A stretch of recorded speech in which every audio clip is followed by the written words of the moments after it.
Amém? Se você está com a sua Bíblia, abra lá em Tiago, capítulo 1. Eu vou ler o capítulo inteiro com vocês. São 27 versículos. Tiago, primeiro capítulo. Diz assim: Tiago, servo de Deus e do Senhor Jesus Cristo, às 12 tribos que se encontram na dispersão, saudações. Meus irmãos, tende por motivo de toda alegria o passardes por várias provações, sabendo que a provação da vossa fé, uma vez confirmada, produz perseverança. Ora, a perseverança deve ter ação completa, para que sejais perfeitos e íntegros, em nada deficientes. Se porém algum de vós necessita de sabedoria, peça a Deus, que a todos dá liberalmente e nada lhes impropera, e ser-lhe-á concedida. Peça-a, porém, com fé, em nada duvidando, pois o que duvida é semelhante à onda do mar, impelida e agitada pelo vento. Não suponha esse homem que alcançará do Senhor alguma coisa. Homem de ânimo dobre, inconstante em todos os seus caminhos. O irmão, porém, de condição humilde, glorie-se na sua dignidade, e o rico na sua insignificância, porque ele passará como a flor da erva. Porque o sol se levanta com o seu ardente calor, e a erva seca, e a sua flor cai, e desaparece a formosura do seu aspecto. Assim também se murchará o rico e os seus caminhos. Bem-aventurado o homem que suporta com perseverança a provação, porque depois de ter sido aprovado, receberá a coroa da vida, a qual o Senhor prometeu aos que o amam. Ninguém, ao ser tentado, diga: eu sou tentado por Deus, porque Deus não pode ser tentado pelo mal, e Ele mesmo a ninguém tenta. Ao contrário, cada um é tentado pela sua própria cobiça, quando esta o atrai e seduz. Então a cobiça, depois de haver concebido, dá à luz o pecado, e o pecado, uma vez consumado, gera a morte. Não vos enganeis, meus amados irmãos, toda boa dádiva e todo dom perfeito são lá do alto, descendo do Pai das luzes, em quem não pode existir variação ou sombra de mudança. Pois segundo o seu querer, Ele nos gerou pela palavra da verdade, para que fôssemos como que primícias das tuas criaturas. Sabeis estas coisas, meus amados irmãos. Todo homem, pois, seja pronto para ouvir, tardio para falar, tardio para se irar, porque a ira do homem não produz a justiça de Deus. Portanto, despojando-vos de toda a impureza e acúmulo de maldade, acolhei com mansidão a palavra em vós implantada, a qual é poderosa para salvar a vossa alma. Tornai-vos, pois, praticantes da palavra, e não somente ouvintes, enganando-vos a vós mesmos. Porque se alguém é ouvinte da palavra e não praticante, assemelha-se ao homem que contempla num espelho o seu rosto natural, pois a si mesmo se contempla e se retira, e para logo se esquece de como era a sua aparência. Mas aquele que considera atentamente na lei perfeita, lei da liberdade, e nela persevera, não sendo ouvinte negligente, mas operoso praticante, esse será bem-aventurado, feliz no que realizar. Se alguém supõe ser religioso, deixando de refrear a língua, antes enganando o próprio coração, a sua religião é vã. A religião pura e sem mácula para com o nosso Deus e Pai é esta: visitar os órfãos e as viúvas nas suas tribulações, e assim mesmo guardar-se incontaminado do mundo. Amém.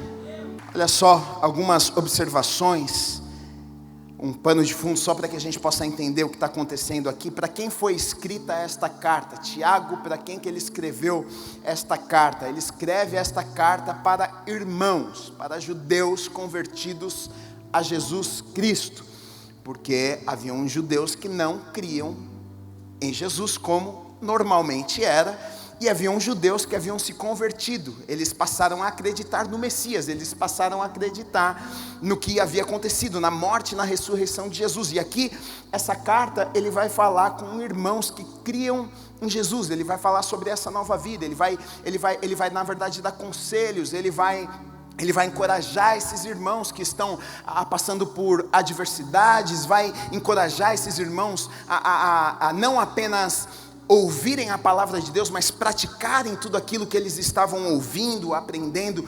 E diferentemente de Paulo, que em muitas cartas que Paulo escreve, você vai perceber que Paulo está exortando e corrigindo até teologicamente, porque muitos falsos mestres se levantavam para ensinar doutrinas que não eram verdadeiras. Mas aqui não, aqui a gente percebe que na verdade aqueles irmãos eles conheciam a palavra, eles não estavam andando num caminho torto, não estavam seguindo doutrinas que não eram verdadeiras. Não, a diferença aqui é que Tiago está encorajando e dizendo: olha, vocês conhecem, vocês estão no caminho certo, mas olha, não sejam apenas ouvintes, vocês precisam praticar, vocês precisam continuar, vocês precisam guardar a fé, vocês não podem parar no meio do caminho. Continuem, porque Deus tem algo maravilhoso para a vida de vocês, vocês não podem parar no meio do caminho. Pratiquem tudo aquilo, coloquem em prática tudo aquilo que vocês têm ouvido, porque vocês vão ver que a palavra de Deus é poderosa.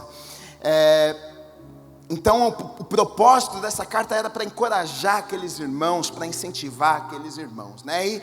E Tiago, quem que é esse Tiago aqui? Porque no Novo Testamento é citado 3 Tiagos, né? Eu até anotei aqui, coloquei Tiago, o apóstolo de Cristo, filho de Zebedeu, irmão de João. E nós sabemos que não foi este Tiago que escreveu esta carta, porque quando esta carta foi escrita ele já estava morto, então não tem como um morto escrever uma carta, né? Ou tem? Então não foi esse. Segunda, Tiago foi o apóstolo que era filho de Alfeu. Não foi esse Tiago, porque depois não tem mais evidências de que não cita mais o nome dele. E o terceiro Tiago que a Bíblia vai falar é Tiago, meio irmão de Jesus. Meio irmão de Jesus porque Tiago era filho de José e Maria, e Jesus só foi filho de Maria, porque José não fez filho com Maria. Jesus foi filho do Espírito Santo com Maria. Então meio irmão de Jesus. Tiago, irmão de Jesus. Acredita-se que foi Tiago que escreveu essa carta, tá? Aqueles irmãos. Agora, engraçado que Tiago, irmão de Jesus, ele na verdade, enquanto Jesus era vivo, enquanto Jesus ainda não havia sido morto, crucificado, ressuscitado, Tiago não cria em Jesus. Tiago não cria que seu irmão Jesus era o Messias. Você vai ver nos evangelhos, você vai ver que a família de Jesus não conseguia acreditar que ele era o Messias. Mas quando chega aqui nessa carta, logo na introdução, olha o que Tiago diz: meus irmãos. O primeiro versículo diz assim: Tiago, servo de Deus e do Senhor Jesus Cristo. Aí ele diz: eu escrevo às 12 tribos que se encontram na dispersão, saudação a vocês, meus irmãos.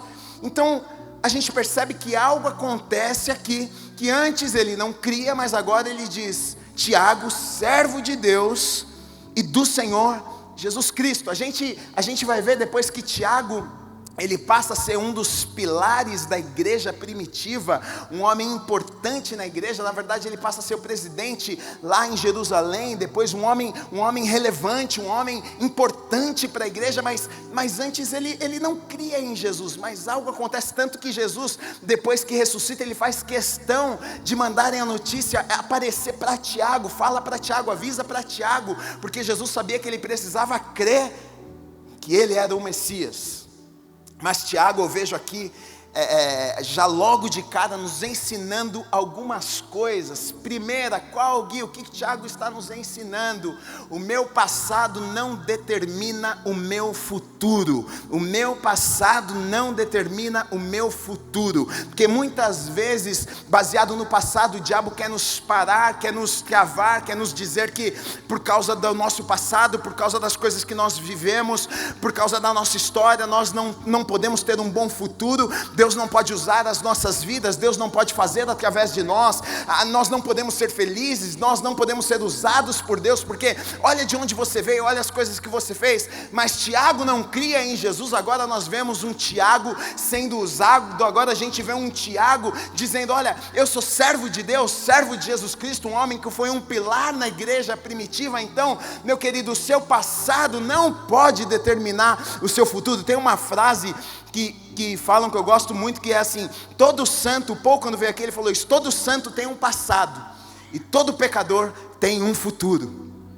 Todo santo tem um passado, e todo pecador tem um futuro. Talvez você está neste lugar nessa noite, você pensa: eu sou santo, mas você tem um passado, querido. Você não era santo talvez, você veio de um lugar feio, você veio de um lugar onde Deus precisou restaurar a sua vida, mudar a sua vida, e talvez você está neste lugar, nessa noite pensando, mas eu sou um pecador. Mas deixa eu te dizer uma coisa, existe um futuro maravilhoso de Deus para a sua vida. Segunda coisa, ele se apresenta como Tiago, servo, e não como Tiago, irmão. Ele podia chegar e se apresentar na carta e ser arrogante e dizer, Tiago, irmão do Messias. Talvez eu faria isso, talvez você faria isso. Irmão do mestre. Mas ele diz, não, servo de Deus, servo do Senhor Jesus. Sabe por quê? Porque ele sabia quem ele era, ele sabia quem Deus era, ele sabia quem o Senhor era. Muitas vezes nós não conseguimos, a gente não entende quem Deus é, a gente não entende quem nós somos, a gente não consegue ver o tamanho que Deus é, a gente não consegue ver quem nós somos diante de Deus, e muitas vezes a gente se perde no meio do caminho, porque a gente acha que é demais, ou a gente acha que Deus é de menos, mas ele já chega dizendo, olha, eu sou servo de Deus, do grande Deus, servo do Senhor Jesus Cristo. Então ele se apresenta como Tiago, o servo. Aqui a gente vê uma humildade, aqui a gente vê um comportamento de alguém que realmente teve uma conversão genuína, que teve a sua vida transformada. Ele começa a sua carta assim. Depois ele segue, eu quero ir passando uns versículos com vocês e tirando lições. Ele segue dos versículos 2 a 4, ele diz assim, meus irmãos, tende por motivo de toda a alegria, ou passardes por várias provações, sabendo que a provação da fé, uma vez confirmada, produz perseverança. Ora, a perseverança deve ter ação completa, para que sejais perfeitos e íntegros e nada deficientes. Então olha só o que ele está dizendo, eu sou crente, vocês são crentes, eu estou falando com vocês. E ele diz uma coisa, se alegrem nas provações. Primeira lição, crente passa por provação. Ele está falando com gente que temia a Deus. Ele está falando com gente que estava obedecendo a palavra. Ele está falando com gente que amava a Deus. Ele estava falando com gente convertida. Ele estava falando, olha, vocês precisam se alegrar nas provações, porque na provação existe um propósito. Agora, se o povo escolhido passou por provações, por que é que eu acho que eu não vou passar por provações aqui nessa vida? Por que é que eu acho que eu não vou passar por dias difíceis? Por que é que eu acho que eu não vou chorar nenhuma vez? Por que é que eu acho que tudo vai ser perfeito, bonito e colorido na minha vida? E muitas vezes as pessoas pensam isso e ficam frustradas com Deus, chateadas com Deus, porque se Deus me amasse, se Deus gostasse de mim, se Deus existisse, o diabo começa a colocar mentiras, começa a falar mentiras no ouvido das pessoas, para que elas deixem de acreditar na soberania, na fidelidade, na bondade de Deus. Mas ele vai lembrar os irmãos, olha, vocês precisam ficar felizes mesmo nas provações. Existe uma forma, existe um jeito de estar feliz, mesmo passando dias difíceis. Primeiro, porque nós precisamos saber que as tribulações e provações, elas não duram para sempre, elas passam. Para nós que servimos a Deus, as provações não duram para sempre. O deserto para o povo escolhido, não era um lugar para eles morrerem lá, não era um lugar de permanência, era um lugar de passagem.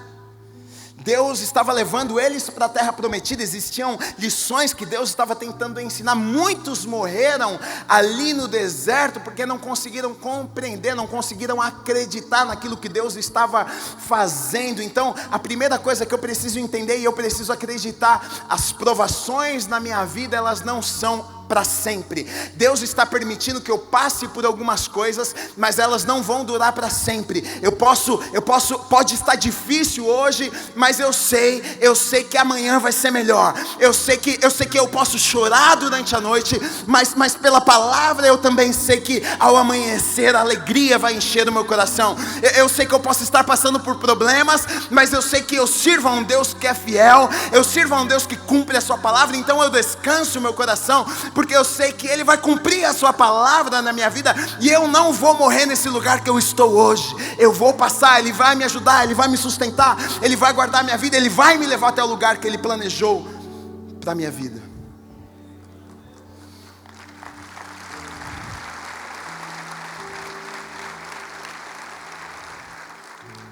O problema é que também ele diz, passardes por várias provações.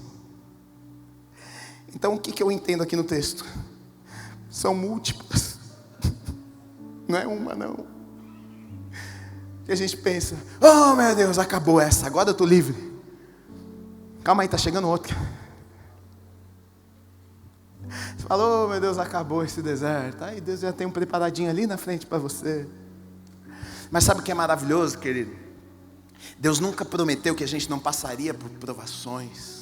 Deus nunca prometeu que a gente não sofreria aflições aqui na terra, mas Ele prometeu vitória para as nossas vidas. Ele prometeu estar conosco no meio do deserto, no meio da aflição. A diferença para o povo que serve a Deus não é que nós não choramos. Nós choramos, mas nós temos consolo. Nós choramos, mas nós temos alguém que nos levanta. A gente passa por dias difíceis, mas nós temos o Espírito Santo que consola os nossos corações. A gente fica triste às vezes, mas uma alegria sobrenatural invade os nossos corações. A gente se sente desanimado às vezes, mas uma fé brota dentro dos nossos corações.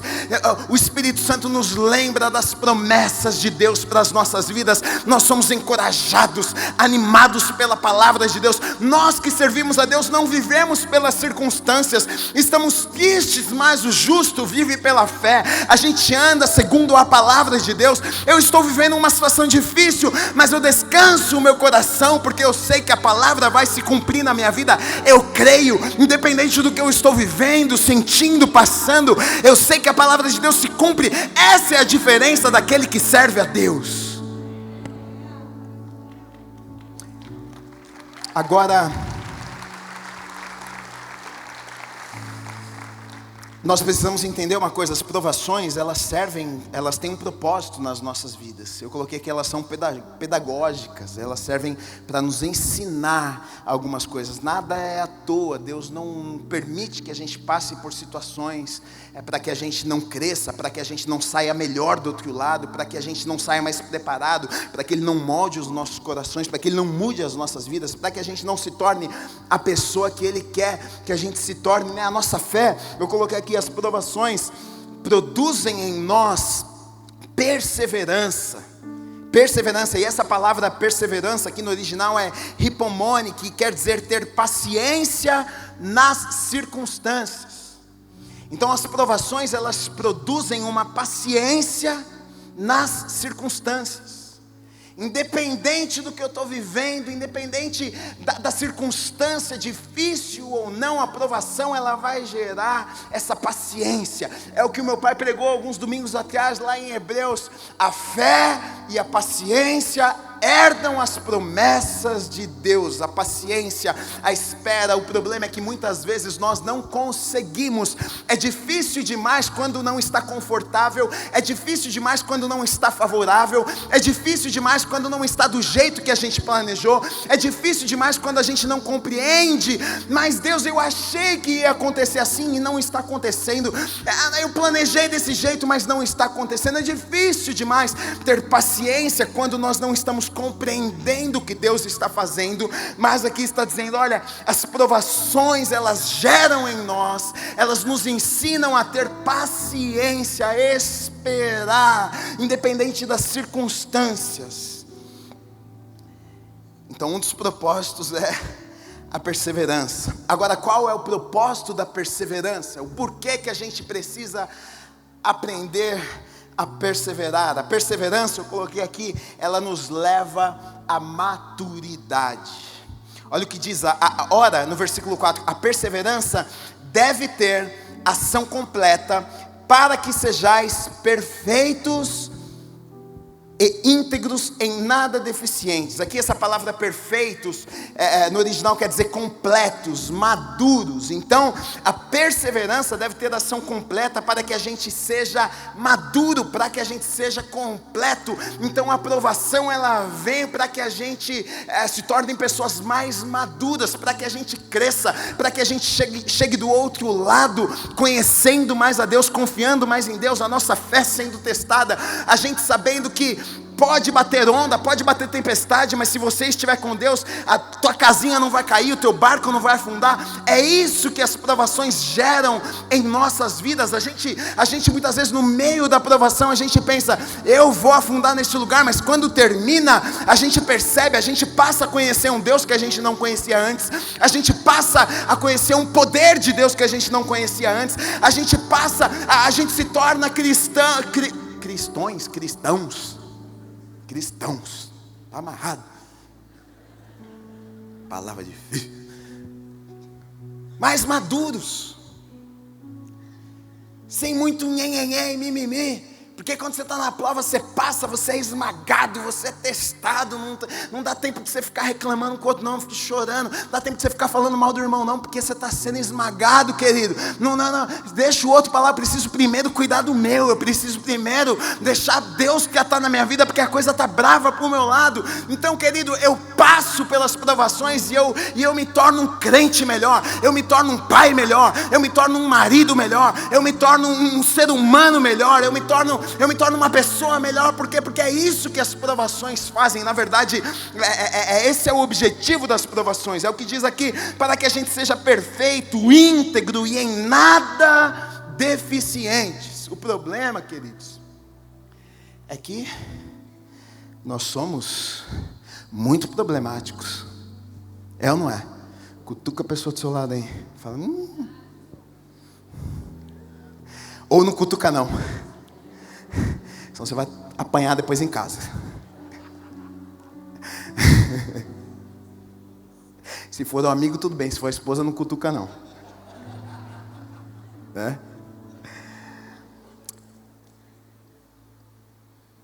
Agora,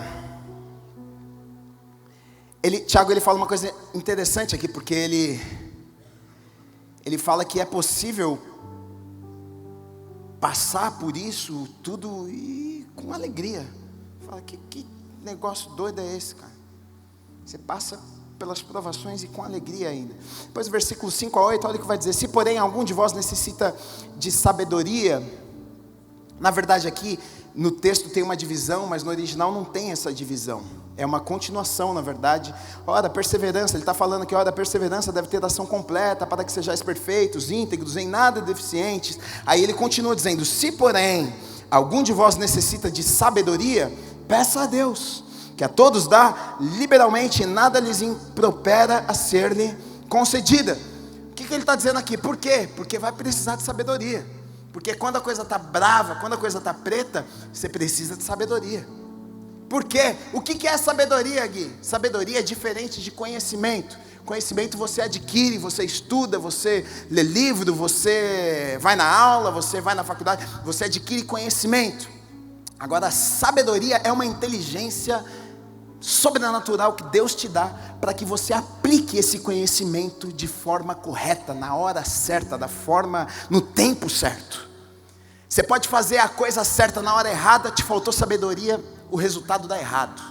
Então a sabedoria de Deus para as nossas vidas é, no momento certo, Deus te guia e fala, faz isso, não faz isso, fala isso, não fala isso, fica quieto, é isso que nós precisamos. Ele está dizendo o seguinte, no meio da provação, quando a coisa está brava, a coisa está feia, olha, se vocês precisarem, peçam por sabedoria, porque Deus vai dar sabedoria para vocês. Porque tem gente que no meio da provação, tem gente que quando a coisa fica feia, sai tomando atitude, faz escolhas precipitadas, não conversa com Deus, não pede sabedoria, não pede direcionamento, faz escolhas erradas, que depois o preço é alto, é caro, colhe consequências para o resto da vida.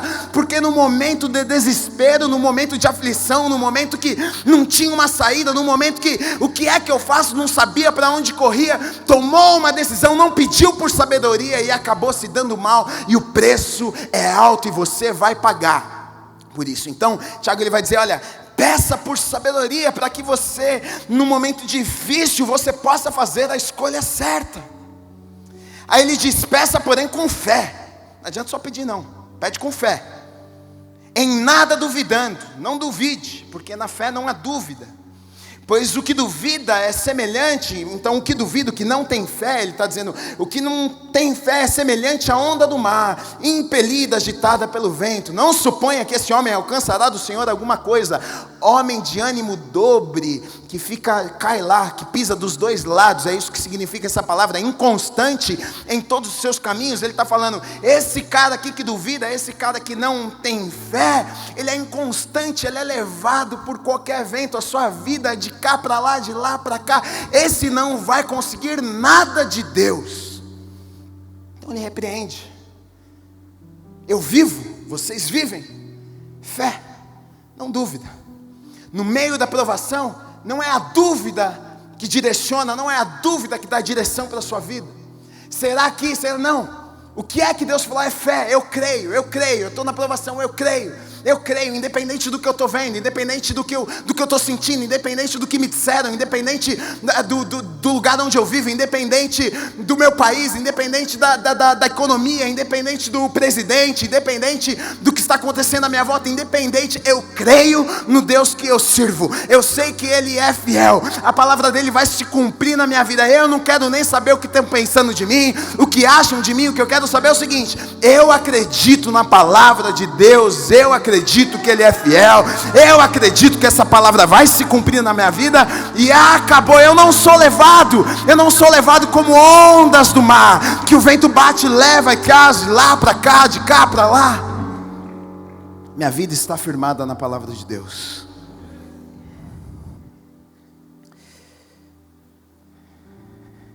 Aí ele vai dizer, 9-11, diz assim: o irmão, porém, de condição humilde, glorie-se na sua dignidade, o rico na sua insignificância, porque ele passará como a flor da erva, porque o sol se levanta com seu ardente calor, e a erva seca, e a sua flor cai, desaparece a formosura do seu aspecto, assim também se murchará o rico em seus caminhos.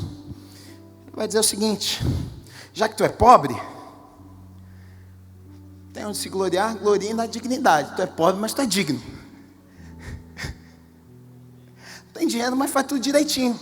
É nisso que você tem que se gloriar. Está meio duro, mas você é uma pessoa correta. Está meio duro, mas você é uma pessoa honesta. É nisso que você se gloria.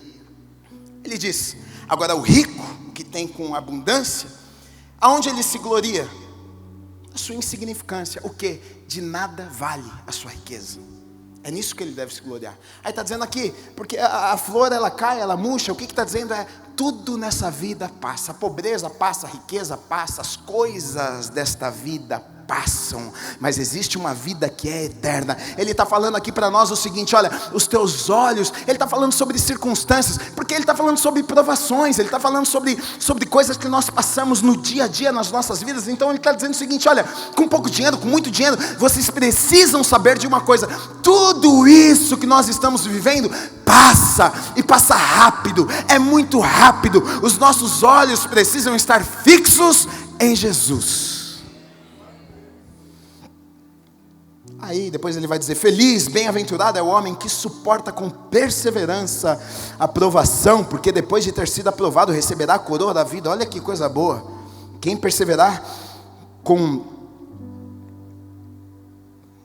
Meu Deus, me perdi.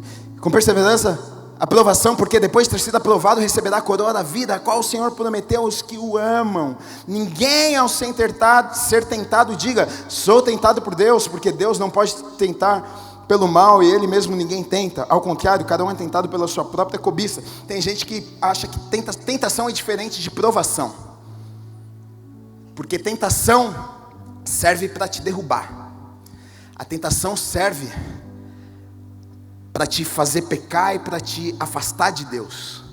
A tentação serve para roubar você daquilo que Deus preparou para a sua vida. É para isso que serve a tentação. Então Deus não faz isso com você. Ele não lança tentações. Ai não, Deus está me mandando aquela tentação porque Ele quer ver se eu sou fiel. Não, Deus não manda tentação.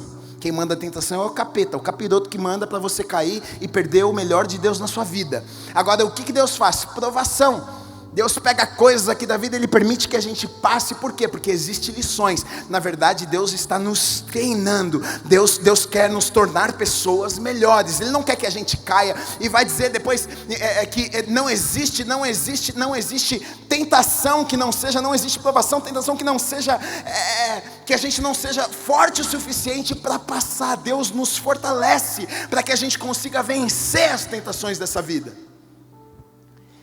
Então Deus não nos tenta, Ele nos prova para que a gente se torne pessoas melhores. Agora, depois, os próximos versículos, ele vai falar um pouco, e a gente pode perceber como que a gente percebe, na verdade, se nós somos verdadeiros cristãos ou não. Aqui a coisa pega um pouco, né? Porque ele vai falar: pois segundo o seu querer, ele nos gerou pela palavra da verdade, para que fôssemos como primícias das suas criaturas. Depois ele vai falar sobre o comportamento. Sabeis estas coisas, meus amados irmãos. Todo homem, pois, seja pronto para ouvir, tardio para falar, tardio para se irar, porque a ira do homem não produz a justiça de Deus. Portanto, despojando-vos de toda a impureza e acúmulo de maldade, acolhei com mansidão a palavra em vós implantada, a qual é poderosa para salvar a vossa alma. Então ele fala algumas coisas aqui. Se tu é crente mesmo, tu ouve muito, fala pouco, você demora para se irar, você se livra das impurezas e das maldades, e você acolhe a palavra de Deus. Aqui é um bom termômetro para você. Está falando muito? Está ouvindo pouco? Como é que está isso aqui na sua vida? Está meio bagunçado? Ele vai dar algumas direções aqui, ó. Ouve muito, fala pouco, tardio em irar-se, se livra das impurezas, das maldades. Esse é o que realmente foi transformado. Acolhe a palavra de Deus, acolhe com mansidão, né? E a palavra de Deus, ela é comparada, nos evangelhos, em muitos lugares a gente vê que ela é comparada a uma semente, né, que cai num terreno. Tem lá aquela passagem dos terrenos lá, e você vê que a semente ela cai. Agora, não adianta só a semente cair, porque a terra precisa acolher aquela semente, né? O agricultor precisa tratar a terra, precisa regar a semente para que aquela semente cresça. E aqui ele está dizendo isso: olha, precisa receber com mansidão. Então existe uma responsabilidade minha e sua que Deus colocou sobre as nossas vidas, a forma que eu e você nós vamos receber essa palavra. O que você tem feito com a palavra de Deus que você recebe? Como você tem recebido essa palavra? O que você tem feito? Você coloca em prática? Você cuida do seu coração? Você trata o seu coração? Você deixa o seu coração ser tratado? Você rega a semente? Você cuida do terreno que é o nosso coração? E muitas vezes nós não fazemos isso, né? E Deus não vai fazer isso por nós. Aí depois ele diz, dos versículos 22 a 25: tornai-vos, pois, praticantes da palavra e não somente ouvintes, enganando-vos a vós mesmos. Porque se alguém é ouvinte da palavra e não praticante, assemelha-se ao homem que contempla num espelho o seu rosto natural, pois assim mesmo se contempla e se retira, e para logo se esquece de como era a sua aparência. Mas aquele que considera atentamente na lei perfeita, na lei da liberdade, e nela persevera, não sendo ouvinte negligente, mas operoso praticante, esse será bem-aventurado, esse será feliz no que realizar. Olha só, ele muda a metáfora. Ele está falando de semente, agora ele fala de espelho. Ele compara a palavra com um espelho. Ele diz: olha, aqui é como um espelho, que você chega na frente do espelho e você se vê. O que ele está tentando dizer com isso? Para que serve o espelho? Sabe para que serve o espelho? Acorda de manhã, sem pentear o cabelo, sem fazer nada, e vai para frente do espelho. Olha lá, eu sou assustador de manhã. Não saio, não ponho o pé fora da minha casa sem tomar um banho, porque meu cabelo acorda todo errado, meus olhos inchados, não sei o que acontece comigo enquanto eu durmo. Preciso de um banho, né? Aí você se olha no espelho, e aí o que você percebe? Preciso pentear o cabelo, estou com remeleca no olho, preciso dar uma lavada. Você vê os defeitos e você vai consertar. É para isso que serve o espelho. Por que você se olha no espelho? Para ver se está tudo bem. Então o espelho revela os defeitos. É isso que a palavra de Deus faz conosco. Quando você se encontra com a palavra de Deus começa a expor os teus defeitos. Você começa a ler a palavra, você começa a falar: ai meu Deus, eu preciso mudar nisso aqui. Aí você começa a ler a palavra, ela é como um espelho, você começa a se ver e você acha feio o que você vê. Você fala, isso aqui precisa ser acertado na minha vida. Aí você começa a olhar mais para a palavra, e ela é como um espelho. Na verdade você está olhando para a palavra e de repente você está se vendo, e você não gosta do que você vê, e está dizendo, olha, você não deve olhar rapidinho e ir embora não. Você deve olhar e prestar atenção e ficar lá, porque você precisa sair desse lugar e mudar o que precisa ser mudado na sua vida. Você não pode se enganar. Não dá uma olhadinha rapidinho e sai correndo, não se engane, porque muitas pessoas, elas se enganam. É rapidinho, ela vem na igreja uma vezinha na semana, ela presta um culto uma vezinha na semana, ela vem na reunião de oração uma vez, porque para ela aquilo ali não vai ficar tudo bem, mas ele está dizendo, não faça isso, porque na verdade você está se enganando. Você está se enganando.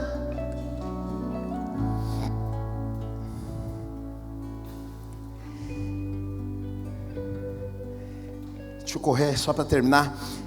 Eu coloquei, se for apenas ouvinte da palavra e não se tornar um praticante, você estará se enganando. Quem pratica a palavra, é o que vai dizer ali, torna-se livre. Duas coisas que acontecem quando você pratica a palavra de Deus na sua vida. Gui, por que eu devo praticar? O texto vai dizer, olha, você se torna livre e você é bem-aventurado, você é feliz. Então quem pratica a palavra de Deus, por isso que nós somos o povo mais livres do mundo. Por quê? Porque eu pratico a palavra de Deus. As pessoas pensam o contrário, são escravos. Vai para a igreja, tem que deixar de fazer disso, aquilo. Pelo contrário, é que na verdade agora nós não precisamos, não somos mais escravos. Não preciso fumar, não preciso beber, não preciso transar, não preciso. Eu domino, não é aquilo que me domina. As pessoas são escravas de tantas coisas. Então quando eu coloco a palavra de Deus em prática, eu me torno livre e sou feliz, bem-aventurado. 26 e 27, só para terminar, se alguém supõe ser religioso, deixando de refrear a língua, ó os linguarudos, antes enganando o próprio coração, a sua religião é vã. A religião pura e sem mácula para com o nosso Deus e Pai é esta: visitar os órfãos e as viúvas nas suas tribulações, e assim mesmo guardar-se incontaminado do mundo. Ele vai falar aqui sobre a língua solta, sobre o temperamento descontrolado. Na verdade a língua solta é produto do temperamento descontrolado. Quem é descontrolado fala mesmo mais que a boca. Agora o que Tiago está dizendo é o seguinte: se você não mudar a tua conduta, a tua religião é vã. Você está se enganando. Se você não mudar de vida, para que você vem na igreja? Não precisa vir não, você está gastando o teu tempo. Ele está dizendo o seguinte: você está aqui plantado 15 anos, sentado na igreja, ouve, está obeso espiritualmente falando, mas não pratica nada na sua vida, está se enganando. De nada adianta, é vã a tua religião. Você precisa colocar em prática. E aí ele termina falando sobre o que eu faço, órfãos, viúvas, tribulações, eu preciso guardar-me incontaminado. O que ele está dizendo é o seguinte: o que eu faço, as minhas escolhas, as minhas atitudes importam, o que eu faço importa. Porque quando eu sou transformado, eu não vivo mais da mesma forma, eu não enxergo mais da mesma forma, eu não falo mais da mesma forma. Ele está dizendo o seguinte: depois que você é transformado, você vive uma vida diferente, querido. Você vive uma vida diferente. Não caia no engano achando que não, Deus é um Deus de amor, de graça. Ele é realmente. Mas Deus tem uma vida nova para você. Deus quer que você viva outra vida, que você não fique preso nessa vida antiga, nesses pecados. O diabo quer te deixar preso lá, você vivendo aquela vidinha medíocre. Mas Deus tem algo novo, Deus tem algo maravilhoso. Ele quer que você viva uma vida extraordinária. E muitas vezes você fica lá preso naquele velho. E Deus tem algo novo para a sua vida. Então viva o novo de Deus. E por último ele diz: guardem-se incontaminados do mundo. O mundo não é para vocês. Vocês vivem no mundo, mas na verdade vocês estão aqui como peregrinos. Vocês estão aqui de passagem. Vocês fazem parte de um outro reino. Vocês estão andando aqui nessa terra, mas na verdade não é. Vocês não fazem parte deste reino. Vocês fazem parte de outro reino. E que o reino de Deus seja estabelecido aqui na terra através da minha e da sua vida. Não se conforme com o mundo. Não viva nos padrões do mundo. É isso que ele está dizendo. Olha, vocês precisam fazer a diferença diferença. Vocês foram chamados para fazer a diferença. Vocês foram escolhidos e chamados para trazerem o reino de Deus para essa terra e não viverem de acordo com o reino aqui dessa terra. Vocês foram chamados e escolhidos para fazerem a diferença.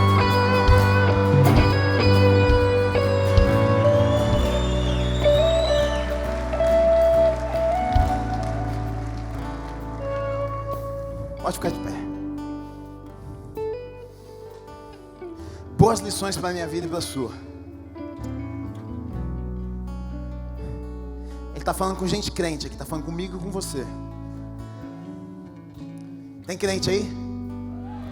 Então é com você que ele falou essa noite. Segura a tua língua, crente. Muda de atitude. Viva, não apenas ouça. Senão é vã, não vale de nada. Você vem aqui ouvir, mas não pratica nada. Vem aqui, levanta a mão, dá glória a Deus. Aleluia, entra no carro. A mulher fala, cala a boca, mulher, tu é burra. A irmã falou, queima Jesus. Queima o homem.